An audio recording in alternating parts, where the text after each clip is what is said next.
Hi, ഏറ്റവും പുതുതായി പുറത്തിറങ്ങിയ തെലുങ്ക് ചലച്ചിത്രം പെഡ്ഡി.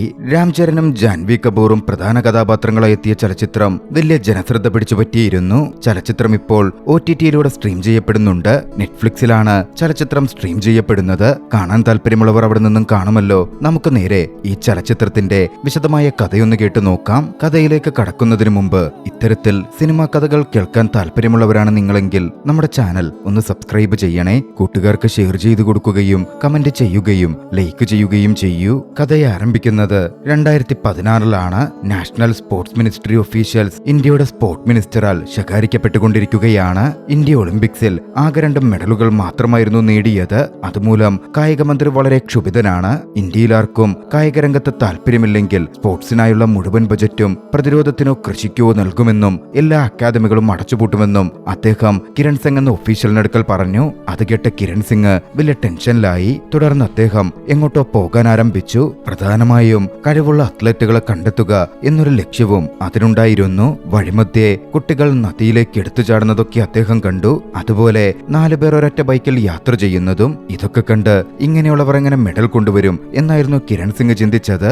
അതിനുശേഷം കുറച്ച് കുട്ടികൾ ക്രിക്കറ്റ് കളിക്കാൻ പോകുന്നത് അദ്ദേഹം കണ്ടു. അത് കണ്ട് കിരൺ സിംഗും അവരുടെ പിന്നാലെ പോയി. അവിടെ ഒരു അക്കാഡമി ഉണ്ടെന്നും അവിടെ നിരവധി വ്യത്യസ്ത കളികൾ നടക്കുന്നുണ്ടെന്നും അദ്ദേഹം കണ്ടു. അവിടെ വെച്ച് ഒരുപാട് കുട്ടികളുടെ ഒരേ ഒരു പ്രിയപ്പെട്ട കളിക്കാരൻ പെഡ്ഡി എന്നൊരു വ്യക്തിയാണ് എന്ന് അദ്ദേഹം മനസ്സിലാക്കി. കളികളൊക്കെ വ്യത്യസ്തമാണെങ്കിലും എല്ലാ കുട്ടികളും ഒരുപോലെ ആരാധിക്കുന്നത് പെഡ്ഡിയെയാണ്. അത് കണ്ടതും അദ്ദേഹം ശരിക്കും അത്ഭുതപ്പെട്ടു. ഒരാൾക്കെങ്ങനെ ഇത്രയധികം വ്യത്യസ്ത കളികൾ കളിക്കാൻ കഴിയും? എങ്ങനെ എല്ലാവരുടെയും ആരാധനാപാത്രമാകും? അദ്ദേഹം അങ്ങനെ ചിന്തിച്ചു നിൽക്കെ അങ്ങോട്ടേക്ക് ഒരാൾ വന്ന് കിരൺ സിംഗിനോട് പറഞ്ഞു, യഥാർത്ഥത്തിൽ പെഡ്ഡി നിരവധി കളികൾ വളരെ നന്നായി കളിക്കുമായിരുന്നു. ഗ്രാമവാസികളെ സംബന്ധിച്ചിടത്തോളം പെഡ്ഡി മൈതാനത്തെ ദൈവമാണ്. അത് കേട്ടപ്പോ കിരൺ സിംഗിനും പെഡ്ഡിയെ കാണണമെന്ന് തോന്നി. അത് കേട്ട് ആ മനുഷ്യൻ പറഞ്ഞു, പെഡ്ഡിയുടെ അടുത്തേക്ക് വാഹനങ്ങളിൽ പോകാൻ കഴിയില്ല, നടന്നു തന്നെ പോകണം. അങ്ങനെ കിരൺ സിംഗ് അയാളോടൊപ്പം പെഡ്ഡിയുടെ വീട്ടിലേക്ക് പോകാൻ തുടങ്ങി. യാത്രാമധ്യേ ആ മനുഷ്യൻ പെഡ്ഡിയുടെ കഥ കിരൺ സിംഗിനോട് പറയാൻ ആരംഭിച്ചു. കഥ അവിടെ നിന്നും 1990-കളുടെ തുടക്കകാലത്തേക്ക് പോകുന്നു. അവിടെ ഒരു ഗ്രാമത്തിൽ അന്നൊരു ക്രിക്കറ്റ് മത്സരം നടക്കാൻ പോവുകയാണ്. അപ്പോഴാണ് റാംബുജി അങ്ങോട്ടേക്ക് വരുന്നത്. അയാൾക്കും ക്രിക്കറ്റിനോട് വലിയ ഭ്രമമായിരുന്നു. ഏത് കളിക്കാരൻ ഏത് ടീമിലായിരിക്കണം എന്നതിനവിടെ എപ്പോഴും ലേലം വിളി നടക്കാറുണ്ട്. ഇത്തവണയും റാംബുജി ലേലം വിളിയിൽ പെഡ്ഡിയെ തിരഞ്ഞെടുത്തു. അവനായി പണം നൽകുകയും ചെയ്തു. അങ്ങനെ പെഡ്ഡി അവരുടെ ടീമിലെത്തി. എല്ലാവരും ക്രിക്കറ്റ് കളിക്കാൻ തുടങ്ങി. പക്ഷേ പെഡ്ഡി എപ്പോഴും അവിടെ എത്തിയിരുന്നില്ല. റാംബുജിയുടെ ടീം തോൽവിയിലേക്ക് നീങ്ങുമ്പോഴാണ് പെഡ്ഡി അവിടേക്ക് വന്നത്. പെഡ്ഡിയുടെ ഗെയിമാകട്ടെ അത്രമേൽ ഗംഭീരമായിരുന്നു. പെഡ്ഡിയുടെ കളി ഒന്നുകൊണ്ട് മാത്രം അവരുടെ ടീം കളി വിജയിച്ചു. അതുകണ്ട് എല്ലാവർക്കും വലിയ സന്തോഷമായി. പെഡ്ഡിയുടെ മേൽ പണം ബെറ്റുവെച്ചവർക്കും പണം തിരികെ ലഭിച്ചു. ജനങ്ങൾ വലിയ ആവേശത്തിലുമായിരുന്നു. പെഡ്ഡിയിലേക്ക് കൂടുതലായി വന്നാൽ അവൻ ഒരു ദിവസക്കൂലിക്കാരനായി തൊഴിലാളിയാണ് എന്നുവെച്ച് കൂലിപ്പണിക്കാരനൊന്നുമല്ല. പെഡ്ഡിയുടെ ഭാഷയിൽ പറഞ്ഞാൽ ആട്ടക്കൂലി അഥവാ ഫോർസ് ലേബറർ, കളിക്കാൻ വേണ്ടി പണം വാങ്ങുന്നവൻ. യഥാർത്ഥത്തിൽ പെഡ്ഡി താമസിക്കുന്ന ഗ്രാമത്തിന് ഒരു പേര് പോലും ഉണ്ടായിരുന്നില്ല. ഗവൺമെന്റിന്റെ ലിസ്റ്റിലോ ഒന്നിലും ആ ഗ്രാമം 18 പോലുമില്ല. മലനിരകളിലുള്ള ആ ചെറിയ ഗ്രാമം, അവിടുള്ള ജനങ്ങൾ എല്ലാവരും തഴയപ്പെട്ടവരായിരുന്നു. മറ്റുള്ളവരാകട്ടെ അവരെ പഹാഡികൾ അഥവാ മലയോരവാസികൾ എന്നായിരുന്നു വിളിച്ചിരുന്നതും. പെഡ്ഡി ഒരു തൊഴിലാളിയായിരുന്നു. അവൻ ശർക്കര ഉണ്ടാക്കുന്ന പണിയാണ് കൂടുതലായും ചെയ്തിരുന്നത്. നാട്ടുകാരുടെ അഭിപ്രായത്തിൽ പെഡ്ഡി ഉണ്ടാക്കുന്നതായിരുന്നു ഏറ്റവും നല്ല ശർക്കര.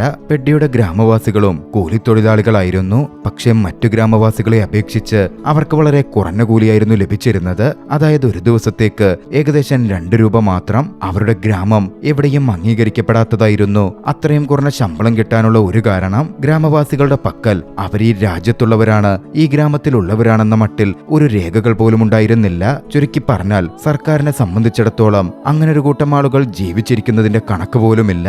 അതുകൊണ്ട് തന്നെ അവരുടെ ഗ്രാമത്തിലുള്ളവർക്ക് പണത്തിന്റെ ആവശ്യം അധികമായിട്ടുണ്ടായിരുന്നു. പക്ഷെ അവർക്ക് സമ്പാദിക്കാൻ കഴിഞ്ഞതാകട്ടെ വളരെ തുച്ഛവും. പക്ഷേ അതിലും ഭീകരമായ കാര്യം അവരുടെ ഗ്രാമത്തിലേക്ക് പോകാൻ ഒരു വഴി പോലുമില്ല എന്നതായിരുന്നു. മലകളും കാടുകളും താണ്ടി വേണം അവർക്ക് അവിടെ എത്താൻ. ആർക്കെങ്കിലും അസുഖം വന്നാലോ ആ വ്യക്തിയെ ആശുപത്രിയിൽ എത്തിക്കുമ്പോഴേക്കും മരണം സംഭവിച്ചിട്ടുണ്ടാകും. താഴ്വാരത്തെത്തി ഓരോ ജോലികൾ ചെയ്തിരുന്ന ഗ്രാമവാസികൾ ആഴ്ചയിലായിരുന്നു ഗ്രാമത്തിലേക്ക് മടങ്ങുക. അങ്ങനായിരുന്നു അവരുടെ ജീവിതം മുന്നോട്ടു പോയിരുന്നതും.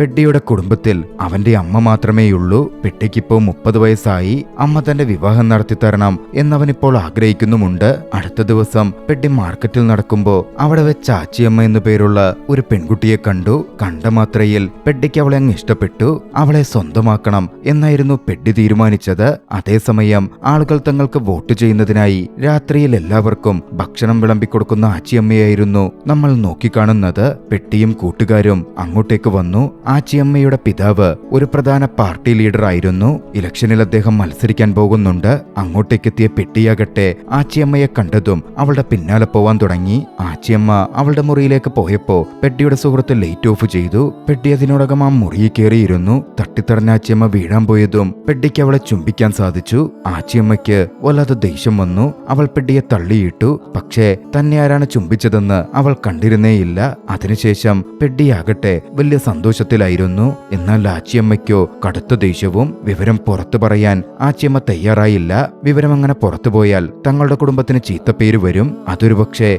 തന്റെ അച്ഛനെ തിരഞ്ഞെടുപ്പിലെ തോൽവിയിലേക്കും നയിച്ചേക്കും. അതുകൊണ്ടവൾ ആ വിവരം പുറത്തറിയിച്ചതേയില്ല. പക്ഷേ അവൾക്ക് തന്നോട് ഈ മോശം പ്രവൃത്തി ചെയ്ത വ്യക്തിയെ കണ്ടെത്തണം എന്നുണ്ടായിരുന്നു. പിറ്റേന്നവൾ തിരഞ്ഞെടുപ്പ് പ്രചാരണം നടത്തുമ്പോ റാംബൂജി അങ്ങോട്ടേക്കെത്തി. ആച്ചിയമ്മയുടെ അച്ഛന്റെ രാഷ്ട്രീയ ശത്രുവായ വ്യക്തിയുടെ അനന്തരവനാണ് റാംബൂജി. ആച്ചിയമ്മയെ പബ്ലിക്കായി അപമാനിക്കാനും അതുവഴി അവരെ തിരഞ്ഞെടുപ്പിൽ തോൽപ്പിക്കാനും പാകത്തിലുള്ള അവളുടെ ചില ഫോട്ടോകൾ എടുക്കാൻ റാംബൂജി പദ്ധതിയിട്ടിരുന്നു. അതങ്ങനെ പുറത്തുവിട്ട് ഇലക്ഷനിൽ തന്റെ അമ്മാവനെ വിജയിപ്പിക്കാനായിരുന്നു റാംബൂജി തീരുമാനിച്ചത്. അതിനായി റാംബൂജി ഒരു മനുഷ്യനെ ആച്ചിയമ്മയുടെ അടുത്തേക്ക് അയച്ചു. അയാളാകട്ടെ അവളുടെ വസ്ത്രത്തിന്റെ കെട്ടഴിച്ചു വിട്ടു. ആ തക്കത്തിന് ഫോട്ടോ എടുക്കാനായിരുന്നു പദ്ധതി. എന്നാൽ പെഡ്ഡി ഇത് കാണുകയും ആച്ചിയമ്മയെ അതിൽ നിന്ന് രക്ഷപ്പെടുത്തുകയും ചെയ്തു. ആ ചതി ചെയ്തത് റാംബൂജിയാണെന്ന് മനസ്സിലാക്കിയ പെഡ്ഡി അവനെ ക്രൂരമായി മർദ്ദിച്ചു. അതുമൂലം റാംബൂജിക്ക് പെഡ്ഡിയോടുള്ള ദേഷ്യം ഇരട്ടിക്കുകയായിരുന്നു ചെയ്തത്. എന്നാൽ ഇപ്പോൾ നേരിട്ട് എന്തെങ്കിലും ചെയ്താൽ ആച്ചിയമ്മയോട് താനെന്താണ് പ്രവർത്തിച്ചത് എന്ന കാര്യം മറ്റുള്ളവരറിയും എന്ന് റാംബൂജിക്ക് അറിയാമായിരുന്നു. അതൊരു പക്ഷേ അമ്മാവന്റെ ഇലക്ഷനെ പോലും ബാധിച്ചേക്കാം. അതുകൊണ്ട് തൽക്കാലം സൈലന്റ് ആയിട്ടിരിക്കാനും പെഡ്ഡിയോടുള്ള പ്രതികാരം മറ്റൊരു രീതിയിൽ ചെയ്യാമെന്നും റാംബൂജി തീരുമാനിച്ചു. അടുത്ത ദിവസം ഗ്രാമത്തിൽ മത്സരം നടന്നുകൊണ്ടിരിക്കുമ്പോ അവൻ മനഃപൂർവ്വം പെഡ്ഡിയെ ബാറ്റിങ്ങിനിറക്കിയില്ല. അത് കണ്ട് ദേഷ്യം വന്ന പെഡ്ഡി സ്വയം ബാറ്റ് ചെയ്യാനിറങ്ങി. പക്ഷേ അപ്പോഴാണ് പെഡ്ഡിക്ക് ചതി മനസ്സിലാകുന്നത്.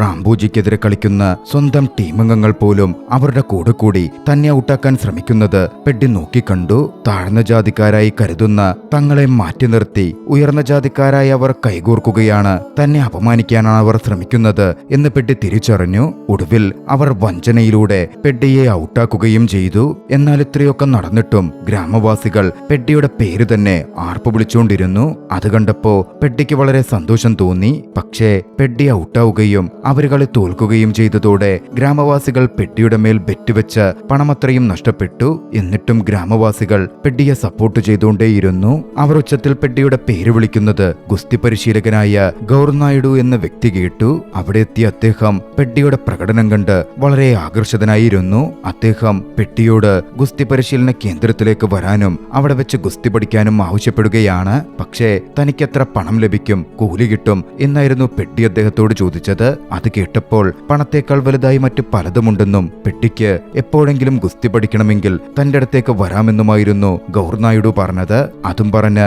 അദ്ദേഹം അവിടെ നിന്നും മടങ്ങുകയും ചെയ്തു. കഥ അവിടെ നിന്നും അപ്പലസൂരി എന്ന് പേരുള്ള ഒരു ഗ്രാമവാസിയിലേക്ക് തിരിയുന്നു. തങ്ങളുടെ ഗ്രാമത്തിനടുത്തുകൂടി കടന്നു പോകുന്ന ട്രെയിൻ തങ്ങളുടെ നാട്ടിലും ഒരു സ്റ്റോപ്പ് ഉണ്ടാക്കി നിർത്തണം എന്നതായിരുന്നു അദ്ദേഹത്തിന്റെ ഏറ്റവും വലിയ ആഗ്രഹം. കാരണം ആ ട്രെയിൻ അവിടെ നിർത്തിയാൽ അവർക്ക് എളുപ്പത്തിൽ ജോലിക്ക് നഗരത്തിൽ പോകാം, അവിടെ ജോലികൾ ചെയ്യാം, ഗ്രാമം മെച്ചപ്പെടും. അത് കാരണം അദ്ദേഹം മന്ത്രിമാർക്കും ഉയർന്ന ഉദ്യോഗസ്ഥർക്കും നിരന്തരം കത്തുകൾ എഴുതി. അതുവഴി അവർക്ക് പെട്ടെന്ന് എന്തെങ്കിലും ചെയ്യാനും തന്റെ ഗ്രാമത്തെ സംരക്ഷിക്കാനും ഗ്രാമവാസികളുടെ പ്രശ്നം പരിഹരിക്കാനും കഴിയും എന്ന് അദ്ദേഹം വിശ്വസിച്ചു. എന്നാൽ സൂര്യയുടെ നിരവധി പരിശ്രമങ്ങളും എവിടെയും എത്തിയില്ല. ആരും അതിൽ ശ്രദ്ധ കൊടുത്തില്ല. കാരണം അവരെ സംബന്ധിച്ചിടത്തോളം അപ്പലസൂര്യെ പോലെയുള്ള ആളുകൾ ഈ ലോകത്തെ ഇല്ലായിരുന്നു. അവർക്കൊരു ഐഡന്റിറ്റി പോലും ഇല്ലായിരുന്നു. അടിച്ചമർത്തപ്പെട്ട താഴ്ന്ന ജാതിക്കാരായ വ്യക്തികളായിട്ടായിരുന്നു അവരെല്ലാവരും നോക്കിക്കണ്ടത്. അന്ന് ഒരു രാഷ്ട്രീയക്കാരനടുക്കൽ നിവേദനവുമായിട്ട് എത്തിയപ്പോ അയാൾ സൂര്യയെ വല്ലാതെ അപമാനിച്ചു. സൂര്യയ്ക്ക് മർദ്ദനമേൽക്കുക പോലും ചെയ്തു. നിരാശയിൽ അദ്ദേഹം ഗ്രാമത്തിലേക്ക് മടങ്ങിയെത്തി. അപ്പോഴേക്കും പെഡ്ഡിയും ആ ഗ്രാമത്തിലെത്തിയിരുന്നു. അദ്ദേഹം നേരിട്ട കാര്യങ്ങൾ അറിഞ്ഞതും അദ്ദേഹത്തിന്റെ ഈ ശ്രമങ്ങൾ അവസാനിപ്പിക്കാനും സമാധാനത്തോടെ മുന്നോട്ട് പോകാമെന്നും ഗ്രാമവാസികൾ സൂര്യ ഉപദേശിച്ചു. തങ്ങളുടെ ജീവിതം ഇങ്ങനെ ഇങ്ങനെയാണെന്നും ഇതിങ്ങനെയേ മുന്നോട്ട് പോകുള്ളൂവെന്നും അവർ പറഞ്ഞു. പക്ഷേ സൂര്യ എന്ന ആ നല്ല മനുഷ്യന് എന്തെങ്കിലുമൊക്കെ ചെയ്യണമായിരുന്നു. അതിനാൽ അയാൾ വീണ്ടും റെയിൽവേ ട്രാക്കിലേക്ക് പോയി അവിടെ വെച്ചൊരു ചുവന്ന കൊടി ഉയർത്തി വരുന്ന ട്രെയിൻ അവിടെ നിർത്താൻ ശ്രമിച്ചു. എന്നാൽ ട്രെയിൻ വളരെ വേഗത്തിലായിരുന്നു. മാത്രമല്ല അവർക്കവിടെ നിർത്താൻ അനുമതിയുമുണ്ടായിരുന്നില്ല. സൂര്യ അവിടെ നിൽക്കുന്നത് കണ്ടിട്ടും ട്രെയിൻ നിർത്താൻ അവർക്ക് കഴിഞ്ഞില്ല. ട്രെയിൻ അതിവേഗത്തിലായിരുന്നു. വിവരമറിഞ്ഞ പെട്ടി ചെന്ന് സൂര്യയെ രക്ഷിക്കാൻ ശ്രമിച്ചു. പക്ഷേ സൂര്യക്ക് ഗുരുതരമായി പരിക്കേറ്റിരുന്നു. അപ്പല സൂര്യൻ മരണത്തോട് മല്ലിട്ടുകൊണ്ടിരുന്നു. മരണപ്പെടുന്നതിന് മുമ്പ് തന്റെ ശ്രമങ്ങളെപ്പറ്റിയും മറ്റും സൂര്യ പെട്ടിയോട് പറഞ്ഞു. പെട്ടിയുടെ കയ്യിൽ കിടന്ന് സൂര്യ മരണപ്പെടുകയും ചെയ്തു. അത് പെട്ടിയിൽ വല്ലാത്തൊരു ആഘാതമേൽപ്പിച്ചിരുന്നു. അതിനുശേഷം പെട്ടിയുടെ നേതൃത്വത്തിൽ ആ റെയിൽവേ ട്രാക്ക് അടക്കം കത്തിച്ച് അവിടെ ഒരു കലാപം തന്നെ നടന്നു.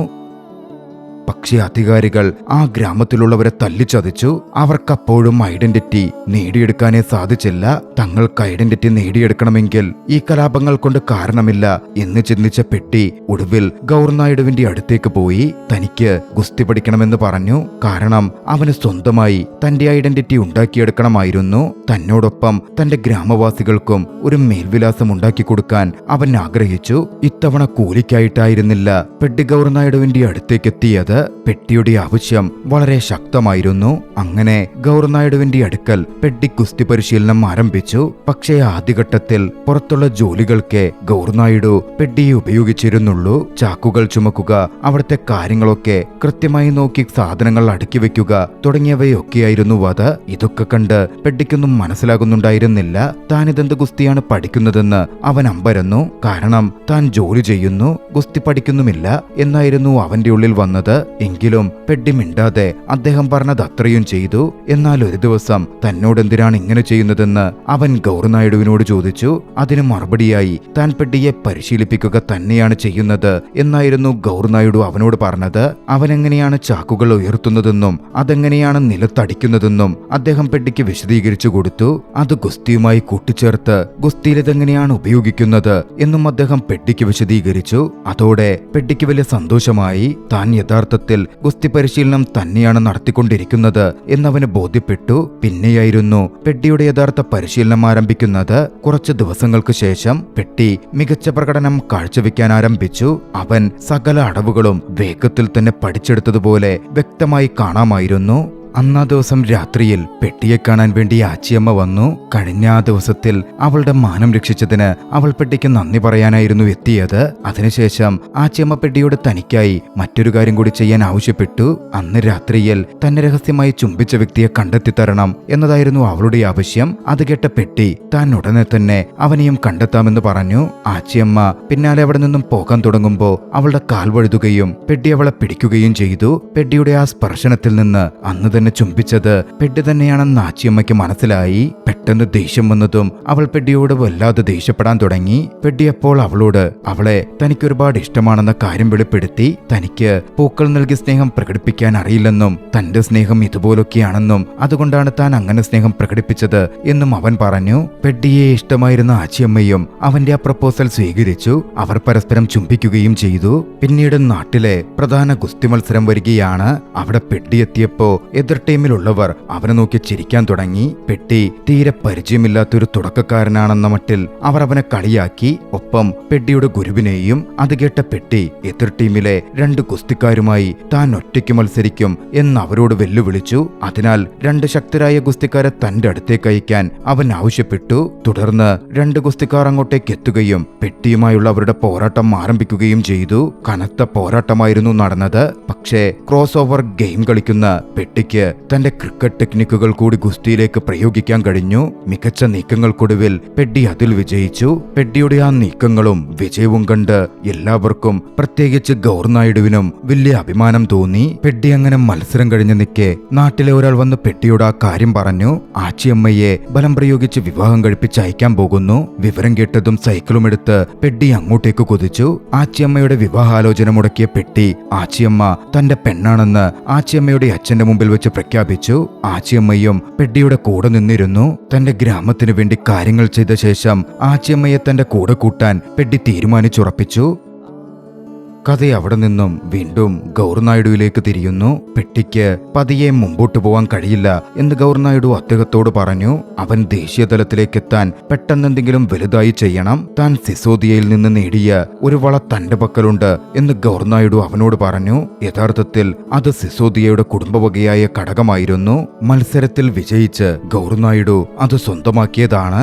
ഇന്നേ വരെ അത് ഗൗർനായിഡുവിന്റെ കാലിലാണുള്ളത്. ഗൗർനായിഡു നാട്ടിലുള്ള എല്ലാ ഗുസ്തിക്കാർക്കും വെല്ലുവിളി അയച്ചു. തന്റെ ശിഷ്യനെതിരെ ആർക്കു വേണമെങ്കിലും മത്സരിക്കാം. ആ മത്സരത്തിൽ തന്റെ ശിഷ്യൻ പെട്ടിയെ തോൽപ്പിച്ചാൽ അവരുടെ നാട്ടിൽ വന്ന് ആ കടകം അവരുടെ കാലിൽ ഗൗർനായിഡു അണിയിച്ചു കൊടുക്കും. വിവരം സിസോദിയയുടെ ഇന്നത്തെ തലമുറയിലേക്കും എത്തി. രണധീർ സിസോഡിയയിലേക്ക് ഗുസ്തി ഫെഡറേഷനിലും നാഷണൽ ലെവൽ ഗുസ്തി കാര്യങ്ങളിലും വലിയ പിടിപാടുള്ള വ്യക്തിയായിരുന്നു അയാൾ. പെട്ടിക്കെതിരെ പോരടിക്കാൻ തന്റെ ആളെ ഇറക്കാൻ സിസോഡിയ തീരുമാനിച്ചു.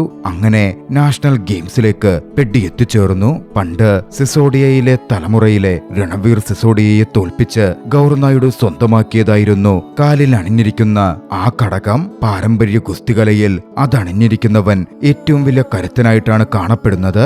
അത് വലിയൊരു അഭിമാന ചിഹ്നം കൂടിയായിരുന്നു. നാഷണൽ ഗെയിംസിൽ വെച്ച് കണ്ടുമുട്ടിയപ്പോ സിസോഡിയ ഗൗർനായിഡിനോട് ദേഷ്യത്തിൽ സംസാരിച്ചു. പണ്ട് എന്റെ ഗ്രാമത്തിലെ ആളുകളുടെ മുമ്പിൽ വെച്ച് എന്നെ പരാജയപ്പെടുത്തിയാണ് നീ അത് സ്വന്തമാക്കിയതെന്നും ഇന്ന് ഇന്ത്യ രാജ്യത്തിന് മുന്നിൽ വെച്ച് നിന്നെ പരാജയപ്പെടുത്തി ഞാനത് തിരികെ നേടുമെന്നും സിസോഡിയ വെല്ലുവിളിച്ചു. താനാണ് പെഡ്ഡിയെ നാഷണൽ ലെവലിലേക്ക് റെക്കമെൻഡ് ചെയ്ത് ലെറ്റർ അയച്ചത് എന്നും സിസോഡിയ വ്യക്തമാക്കി. പക്ഷേ സിസോഡിയ ഇത് ചെയ്യുമെന്ന് ഗൗർനായിഡുവിന് അറിയാമായിരുന്നു. അതുകൊണ്ടാണ് അദ്ദേഹം ആ ഘടകത്തിന്റെ കാര്യം പറഞ്ഞ് അത്തരത്തിൽ പരസ്യ വെല്ലുവിളി നടത്തിയതും. അങ്ങനെ പെഡ്ഡിയുടെ സെലക്ഷൻ ഉറപ്പായതിനാൽ അവൻ കൂടുതൽ നന്നായി പരിശീലിക്കാൻ തുടങ്ങി. ഗൗർനായിഡു പെഡ്ഡിക്ക് ഇത്രയധികം പ്രാധാന്യം നൽകുന്നത് അദ്ദേഹത്തിന്റെ മറ്റൊരു വിദ്യാർത്ഥിയായ ഭദ്രയ്ക്ക് തീരെ ഇഷ്ടപ്പെട്ടില്ല. കാരണം പെഡ്ഡി വരുന്നതിന് മുമ്പ് അവനായിരുന്നു അദ്ദേഹത്തിന്റെ പ്രിയപ്പെട്ട വിദ്യാർത്ഥി. പെഡ്ഡിയോട് ഏറെ ദേഷ്യം കൂടിയവൻ ഒരു ദിവസം പെഡ്ഡിയുടെ കാലിൽ മാരകമായ പരിക്കേൽപ്പിച്ചു. പെഡ്ഡിക്ക് അസഹനീയമായ വേദന അനുഭവപ്പെട്ടു.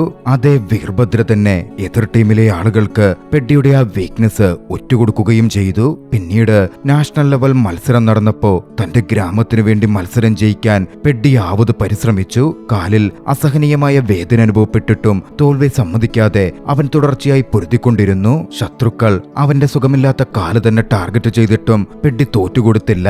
ഒടുവിൽ തന്റെ കാലിന് അത്രയേറെ ബുദ്ധിമുട്ടുണ്ടായിട്ടും പെഡ്ഡി എതിരാളിയെ മലർത്തിയടിച്ചു വിജയിച്ചു. പക്ഷേ ആ സെമി ഫൈനൽ മത്സരം വിജയിച്ചെങ്കിലും ഫൈനലിലേക്ക് എത്താൻ പോകുന്നതിനു മുമ്പ് പെഡ്ഡി ബോധം കെട്ട് വീണു. പെഡ്ഡി ഉടനെ ആശുപത്രിയിലേക്ക് മാറ്റപ്പെട്ടു. പക്ഷെ അവന്റെ കാലിന് അത്രമേൽ സാരമായ പരിക്ക് പറ്റിയിരുന്നു.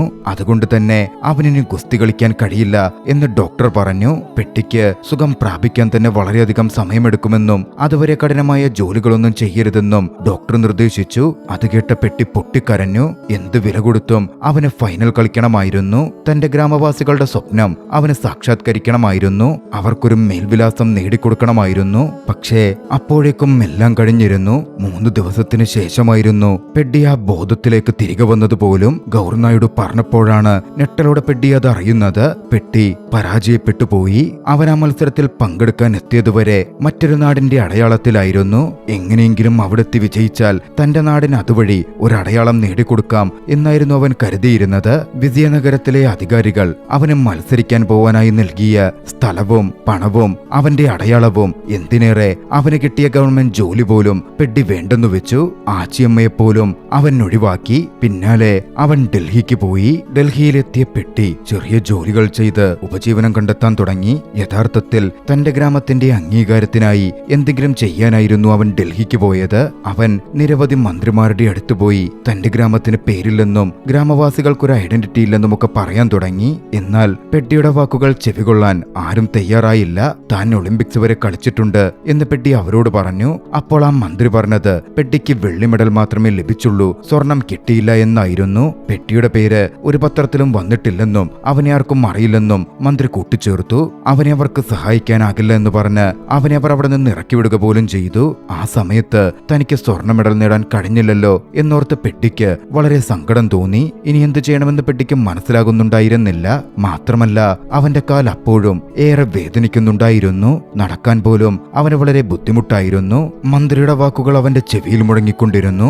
മന്ത്രി പറഞ്ഞത് അവൻ ഗോൾഡ് മെഡൽ നേടാതെ എക്സ്ക്യൂസ് കാട്ടി രക്ഷപ്പെടുകയാണ് ചെയ്തതെന്നായിരുന്നു. വിജയം ഒന്നു മാത്രമേ തന്റെ നാടിന് ഐഡന്റിറ്റി ഉണ്ടാക്കി കൊടുക്കൂ എന്ന് പെട്ടി തിരിച്ചറിഞ്ഞു. പെട്ടി അന്ന് കനത്ത തീരുമാനമെടുത്തു. തന്റെ കാൽ നഷ്ടപ്പെടുത്തുക. ട്രെയിനിൽ കയറി അവൻ തന്റെ കാൽ സ്വയം അപകടത്തിൽപ്പെടുത്തി മുറിച്ചു മാറ്റി. പരിക്കേറ്റ ആ കാൽ ഓപ്പറേഷൻ ചെയ്യപ്പെട്ടു. പെട്ടി ആംബ്യൂട്ടഡായി മാറി. പെട്ടി ഇതൊക്കെയും മനഃപൂർവ്വം ചെയ്തതായിരുന്നു. അവൻ ഡൽഹിയിലുണ്ടായിരുന്ന സമയത്ത് പാരാലിമ്പിക്സ് പരിശീലനം നടത്തുന്ന ആളുകളെ അവൻ കണ്ടിരുന്നു. തനിക്ക് മറ്റൊരിടത്തുനിന്ന് സ്വർണം നേടാനായില്ലെങ്കിൽ പാരാലിമ്പിക്സിൽ പോയി സ്വർണം നേടും എന്ന് പെട്ടി തീരുമാനിച്ചിരുന്നു. ആ ഒരു കാരണത്താലായിരുന്നു അവൻ ആ കടുത്ത തീരുമാനമെടുത്തതും. പെട്ടിയുടെ ആ തീരുമാനം പിന്നോട്ട് മാറിയില്ല. അവൻ കൃത്രിമ കാൽ ധരിച്ചു. പിന്നീട് പാരാലിമ്പിക്സിൽ പങ്കെടുത്തു. അതും ഓട്ടമത്സരത്തിൽ. ഒരുപാട് പരിശീലനങ്ങൾക്ക് ശേഷം മത്സരത്തിനുള്ള സമയമായപ്പോ പെട്ടി വേദിയിലേക്കെത്തി. അവന് തന്റെ ഗ്രാമവാസികൾക്ക് വേണ്ടി പൊരുത്തണമായിരുന്നു. ആ ഓട്ടമത്സരം പെട്ടിക്ക് വെറും ഒരു മത്സരം മാത്രമായിരുന്നില്ല, അതൊരു യുദ്ധമായിരുന്നു. അവസാന യുദ്ധം. അവനിതിൽ വിജയിച്ചാൽ അവന്റെ ഗ്രാമവാസികൾക്ക് വേണ്ടി എന്തെങ്കിലും ചെയ്യാൻ അവന് കഴിയും. പെട്ടിയുടെ ആ മത്സരം കാണാൻ ഗ്രാമവാസികൾ മലയിറങ്ങി താഴ്വാരത്ത് പോയി. ദിസിയ നഗരത്തിലെത്തി ഒരു വീട്ടിൽ പെട്ടിയുടെ മത്സരം ടിവിയിൽ നോക്കി കണ്ടു. മത്സരത്തിൽ ജീവൻ പണയം വെച്ചവൻ മത്സരിച്ചു. ഒടുവിൽ പെട്ടി വിജയിക്കുകയും ചെയ്തു. മെഡൽ അണിയിക്കാൻ അവർ വന്നപ്പോ തനിക്ക് മെഡൽ വേണ്ടെന്ന് പെട്ടി പറഞ്ഞു. പകരം അവന് വേണ്ടതൊരു മൈക്കായിരുന്നു. അന്ന് പെട്ടി മനസ്സു തുറന്ന് സംസാരിച്ചു. താൻ ഇന്ത്യയിൽ ജനിച്ചിട്ടും എങ്ങനെയാണ് താൻ ഒരു ഇന്ത്യക്കാരനല്ലാതാകുന്നത് എന്നവൻ എല്ലാവരോടുമായി പറയാൻ തുടങ്ങി. തന്റെ ഗ്രാമം മലഞ്ചെരുവിലെ ഒരു ചെറിയ ഗ്രാമമാണെന്ന് പെട്ടി പറഞ്ഞു. പക്ഷേ ഗ്രാമത്തിലുള്ളവർക്ക് യാതൊരുവിധ രേഖകളുമില്ല. അവരുടെ ഗ്രാമത്തിന് ഒരു പേര് പോലുമില്ല. അങ്ങനെ യാതൊരു മേൽവിലാസവുമില്ലാത്ത എത്രയോ ഗ്രാമങ്ങളുണ്ടെന്ന് പെട്ടി ആ ഏഷ്യൻ ഗെയിംസ് വേദിയിൽ വെച്ച് എല്ലാവരോടുമായി വിളിച്ചു പറഞ്ഞു. അന്നത്തെ മെഡൽ ജേതാവായതുകൊണ്ട് പെട്ടിയുടെ വാക്കുകൾ കേൾക്കാൻ ചെവികളുണ്ടായിരുന്നു. ആ ഗ്രാമങ്ങളിലുള്ളവരുടെ കഷ്ടപ്പാടുകളും സർക്കാർ അവരെ ശ്രദ്ധിക്കാത്ത കാര്യവുമെല്ലാം പെട്ടി വിശദീകരിച്ചു പറഞ്ഞു. താൻ നിൽക്കുന്ന ആയിടം വരെ എത്താൻ തനിക്ക് എങ്ങനെയൊരു യുദ്ധം തന്നെ നേരിടേണ്ടി വന്നു എന്ന് പെട്ടി വിവരിക്കുകയും ചെയ്തു. അപ്പലസൂരിയുടെ ബലിയെപ്പറ്റിയും ഗ്രാമവാസികളുടെ കഷ്ടപ്പാടുകളെ പറ്റിയുമുള്ള അവന്റെ വാക്കുകൾ കേട്ട് എല്ലാവരുടെയും കണ്ണുകൾ നിറഞ്ഞു. എന്തായാലും പെട്ടിയുടെ അന്നത്തെ ആ പ്രഭാഷണം എത്തേണ്ടടുത്ത് തന്നെ എത്തിയിരുന്നു. അവന്റെ ഗ്രാമവാസികൾക്ക് അർഹിച്ച നീതി ലഭിച്ചു. പെട്ടിയെ നാട്ടിലേക്ക് അയക്കാൻ ഒരു ട്രെയിൻ തന്നെ ഗവൺമെന്റ് ബുക്ക് ചെയ്തിരുന്നു. നാട്ടിലെത്തിയ പെട്ടിയെ സ്വീകരിക്കാൻ ഗ്രാമവാസികൾ മുഴുവനും അമ്മയും പെട്ടിയെ തന്നെ ഭർത്താവായി മനസ്സാ വരിച്ചിരുന്ന ആച്ചിയമ്മയും എത്തിച്ചേർന്നിരുന്നു. പെട്ടി ആച്ചിയമ്മയെ ചേർത്തു പിടിച്ചു. റെയിൽവേയുടെ ഒരു ഔദ്യോഗിക ഉദ്യോഗസ്ഥനെത്തി ചില കാര്യങ്ങൾ പെട്ടിയോട് പറഞ്ഞു. അവരുടെ ഗ്രാമത്തിന് ഒരു റെയിൽവേ സ്റ്റേഷൻ അനുവദിക്കപ്പെട്ടിരിക്കുന്നു. പെട്ടി സ്റ്റേഷൻ എന്ന് പേരിടാനാണ് തീരുമാനിക്കപ്പെട്ടിരിക്കുന്നത്. പക്ഷെ പെട്ടി പറഞ്ഞു, ആ റെയിൽവേ സ്റ്റേഷന് എന്റെ പേരിടണ്ട, അപ്പലസൂരിയുടെ പേരിട്ടാൽ മതി. അദ്ദേഹമാണ് ഗ്രാമത്തിന് വേണ്ടി ഏറ്റവും കഷ്ടപ്പെട്ടത്. അപ്പലവലസ എന്ന് പേരിടാൻ പെട്ടി നിർദ്ദേശിച്ചു. ജനങ്ങൾ ആവേശത്തോടെ അത് കേട്ടു. എല്ലാവരും വലിയൊരു ഘോഷയാത്രയായി പെട്ടി അവിടെ നിന്ന് കൂട്ടിക്കൊണ്ടുപോയി. അങ്ങനെ അപ്പലവലസ സ്റ്റേഷൻ വന്നു. അതിനുശേഷം ആ ഗ്രാമവാസികൾക്ക് പുതിയൊരു ജീവിതം ലഭിച്ചു. പുറത്തുപോയി അവർക്ക് ജോലി ചെയ്യാൻ പറ്റി. അവരുടെ മക്കൾ സ്കൂളിൽ പോയി പഠിക്കാൻ ആരംഭിച്ചു. ആ ഗ്രാമത്തിന് തന്നെ കൃത്യമായ ഒരു ഐഡന്റിറ്റി ഉണ്ടായി. മുമ്പ് പെട്ടിയുടെ ശത്രുക്കളായിരുന്നവർ പോലും അവന്റെ ആ പ്രയത്നത്തിലും മറ്റും വളരെയധികം ആകർഷകരായി കഴിഞ്ഞിരുന്നു. പെട്ടിയുടെ കഥ മുഴുവൻ കേട്ടിരുന്ന കിരൺ സിംഗ് പെട്ടിയുടെ കഥയാൽ വല്ലാതെ സ്വാധീനിക്കപ്പെട്ടിരുന്നു. താൻ നേരിടുന്ന പ്രതിസന്ധിക്ക് എന്ത് പരിഹാരം കാണണം എന്ന് കിരൺ സിംഗിന് വ്യക്തമായ ബോധ്യം ലഭിച്ചു. ഇനി പെട്ടിയെ കാണണ്ട എന്ന് പറഞ്ഞ് തിരികെ പോവാൻ അദ്ദേഹം തീരുമാനിച്ചു. പെട്ടി തന്റെ ജീവിതകഥയിലൂടെ താൻ എന്ത് ചെയ്യണമെന്ന് തനിക്ക് പറഞ്ഞു തന്നിട്ടുണ്ട് എന്ന് കിരൺ സിംഗ് പറഞ്ഞു. അപ്പോഴാണ് അവിടുത്തെ റെയിൽവേ സ്റ്റേഷനും ട്രെയിൻ വരുന്നതും കിരൺ സിംഗ് കാണുന്നത്. തന്നെ കൂട്ടി നടന്ന ആ മനുഷ്യനോട് കിരൺ സിംഗ് ചോദിച്ചു, ഇവിടെ ട്രെയിൻ വരുമായിരുന്നെങ്കിൽ പിന്നെ എന്തിനാ എന്നെ ഇത്ര ദൂരം നടത്തിക്കൊണ്ടുവന്നത്? അപ്പോൾ ആ മനുഷ്യൻ മറുപടി പറഞ്ഞു, ട്രെയിനിൽ താങ്കളെ കൊണ്ടുവന്നിരുന്നെങ്കിൽ ഞങ്ങൾ ഈ മലയിലുണ്ടായിരുന്നവർക്ക് ഈ ട്രെയിൻ എത്രത്തോളം വിലയാർന്നതാണെന്ന് താങ്കൾക്ക് മനസ്സിലാകുമായിരുന്നില്ല.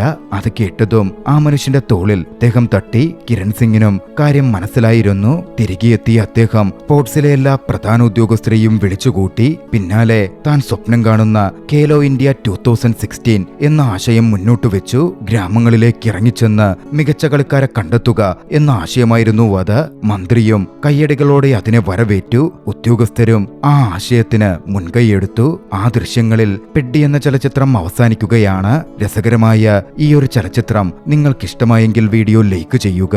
അഭിപ്രായങ്ങളും നിർദ്ദേശങ്ങളും കമന്റുകളിൽ രേഖപ്പെടുത്തുക.